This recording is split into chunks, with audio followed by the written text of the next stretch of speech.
নমস্কার বন্ধুরা, ভিআরপির নতুন এপিসোডে আপনাদের স্বাগতম। তো বন্ধুরা, ভিআরপি সংক্রান্ত আপডেটটি নিয়ে আমি স্টেপ বাই স্টেপ আলোচনা করব। তো অবশ্যই আপনারা ভিডিওটি স্কিপ না করে অবশ্যই পুরোটা দেখবেন। তো তার আগে বলে রাখি, যে সকল বন্ধুরা আমাদের চ্যানেলে নতুন, আমাদের চ্যানেলটি পাশে সাবস্ক্রাইব বাটন, সাবস্ক্রাইব করার পর পাশে যে বেল আইকন সেটিও প্রেস করবেন। লেটেস্ট ভিডিও আপডেটগুলি সবার আগে পেয়ে যাবেন।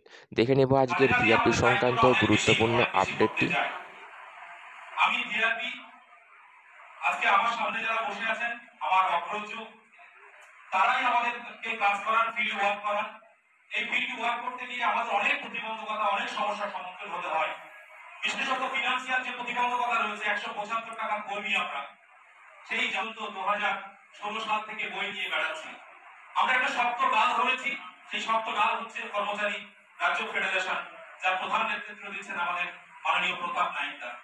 আমি ভিআরপি এখানে 7 জন উপস্থিত রয়েছেন, রাজ্য কমিটির যারা রয়েছেন, আমাদের শাখা সংগঠনের ভিআরপি ক্যাডার যারা রয়েছেন, তাদেরকে আমি আশ্বস্ত করতে চাই, আসার পরপরই প্রদীপদার সঙ্গে আমার কথা হচ্ছিল যে ভিআরপি সংক্রান্ত বিষয় নিয়ে মন্ত্রী আলোচনা করবে। সেই জায়গায় আমাদের আলোচনা বিষয়বস্তু ছিল, আমাদের নিয়ে ভাবনা চিন্তা হচ্ছে।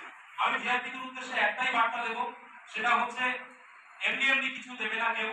আমাদেরকে সংগঠনিক হতে হবে, আমাদেরকে দাবি দেওয়ার চাহিদা নিরিখে আমাদের কর্মপন্থা পাল্টাতে হবে, কর্মপন্থার উপরে থাকতে হবে। সেই জায়গাটা এই ফেডারেশন, সেই ফেডারেশন আমাদের গাইড করছেন। আমরা মূল স্রোতে আসতে চাইছি, সরকারকে এই বার্তা দিতে চাইছি। সরকারের 15 দিনের বিড়ম্বনায় আমরা ফেলতে চাইনি, আমরা ফেলিও নি কখনো। তো আজকে আমাদের প্রমাণ করবার দিন, চেয়ার ভরানোর জন্য লোকের অভাব হবে না, ডেডিকেশন দরকার, সমস্ত ক্যাডারদের উপস্থিতি দরকার। সেই জন্যই আমাদের দরকার হচ্ছে, কারণ কোনো না কোনো ক্যাডারের কোনো না কোনো অসুবিধার মধ্যে যারা রয়েছে, আশা করবো প্রত্যেকের সঙ্গে আমরা সহযোগিতাপূর্ণ অবস্থানে থাকবো।